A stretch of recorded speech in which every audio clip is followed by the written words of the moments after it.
we've all been there, right? The flight attendant makes the announcement and you scramble for that little airplane icon on your phone. But have you ever really wondered why they're so serious about it? Well, today, we're going to break it all down. Why airplane mode is, and probably always will be, totally non-negotiable. And hey, if you want the full, nitty-gritty deep dive, you can always check out the original article over on n.techfocus.rs. All right, let's get into it. Okay, let's just rip the Band-Aid off and tackle the biggest question right away. If you forget to switch it on, is the plane going to fall out of the sky? The short answer? No, it's really not. There isn't a single confirmed case of a plane crashing just because of a cell phone. But, and trust me, this is a huge but, that's not what this rule is actually about. You see, the real story is a bit more complex. The rule isn't there to stop one single massive catastrophe.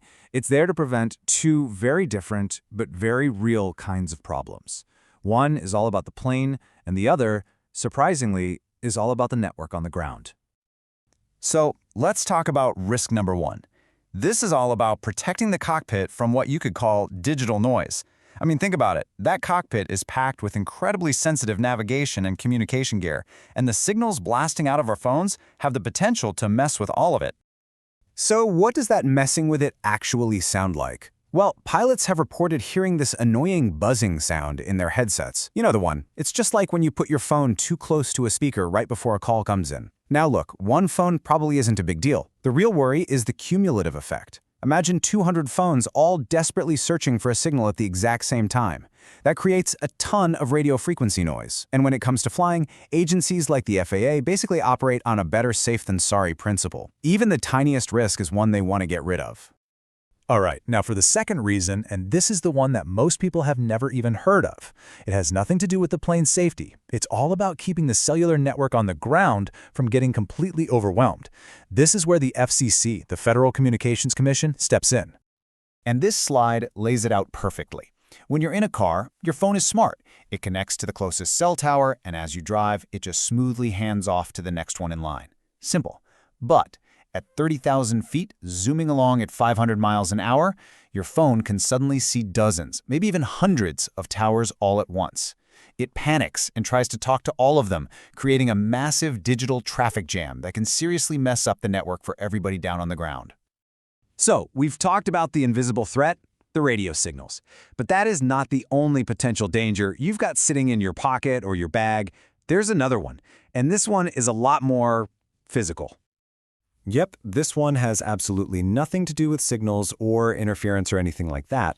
It's all about what's powering your phone in the first place, that little lithium-ion battery. Here's the scary part. If a lithium-ion battery gets damaged, or if it's just a cheap, low-quality one, it can dangerously overheat and catch fire.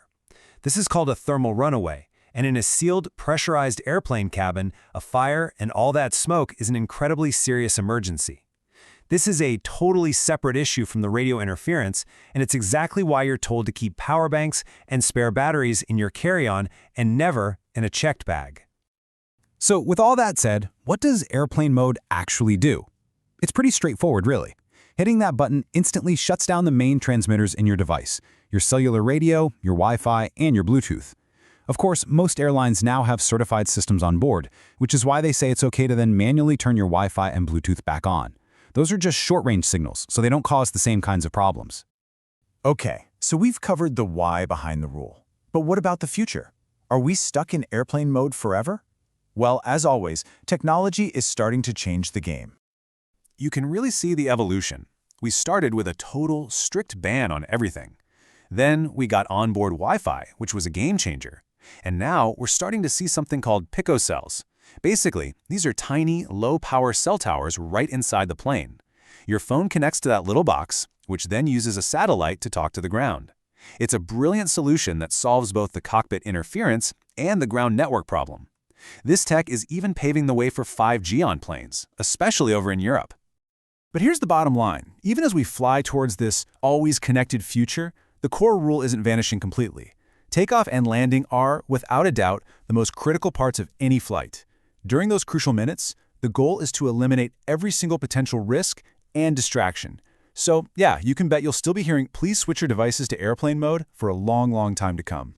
And that really leaves us with a fun question to think about, doesn't it?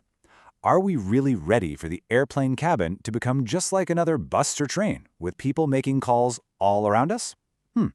That's a whole other debate. For now, if you want to read up on this even more, don't forget to check out the full article on en.techfocus.rs. Thanks so much for joining me.